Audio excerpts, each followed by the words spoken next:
కళ్యాణ్ పడాలి మన సుందరపేట భోగపురం దగ్గర. తను ఈజీగా టీవీలో ఉన్నాడంటే ఏదో ఈజీగా ఛాన్స్ వచ్చి అయితే వెళ్ళిపోలేదు. చాలా కష్టపడి చాలా టాస్క్లు ఆడి చాలా పోరాడి వెళ్ళాడు. మన కోసమే కాదు మన దేశం కోసం కూడా తను చాలా పోరాడుతున్నాడు. తను ఒక సోల్జర్.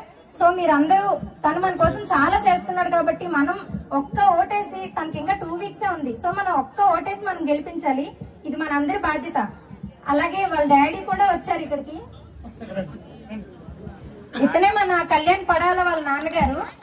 చిన్న స్థాయి నుంచి ఆయన దేశ సైనికుడు వర్క్ చేస్తున్నాడు. అంటే ఒక భారతదేశంలో బోర్డర్ లో వర్క్ చేస్తూ ఈ అవకాశం వచ్చింది కాబట్టి దీంట్లో పాల్గొన్నాడు. కంపల్సరీ మనం గర్వించిన విషయం అది. కంపల్సరీ ప్రతి ఒక్కరు కూడా సపోర్ట్ చేయాల్సిన కోరుతున్నాం. మీరు డైలీ ఒక్క మిస్డ్ కాల్ ఇస్తే సరిపోతుంది. మనకి ఇంకా 14 డేస్ మాత్రమే ఉంది. మీరు జియో హాట్స్టార్ లో కూడా బిగ్ బాస్ లోకి వెళ్తే మీకు కింద ఓట్ అని కనిపిస్తుంది. మీరు అక్కడ కూడా క్లిక్ చేసి ఓట్ చేయొచ్చు. అలాగే తన నెంబర్ కూడా ఇక్కడ పోస్టర్ లో కనిపిస్తుంది, చూడండి. ఒకసారి చెప్తాను, మీరు మొబైల్స్ తీసి నోట్ చేసుకుంటే నోట్ చేసుకోండి. 8886504555. మన కామన్ మ్యాన్ కి మనం కామన్ మ్యాన్స్ తో మనం తప్ప తనకి ఇంకెవరూ లేరు. సో మన కామన్ మ్యాన్ తరపున మనమే ఓట్ చేసి గెలిపించాలి. గెలిపిస్తారని కోరుకుంటున్నాను. గెలిపిస్తారా లేదా?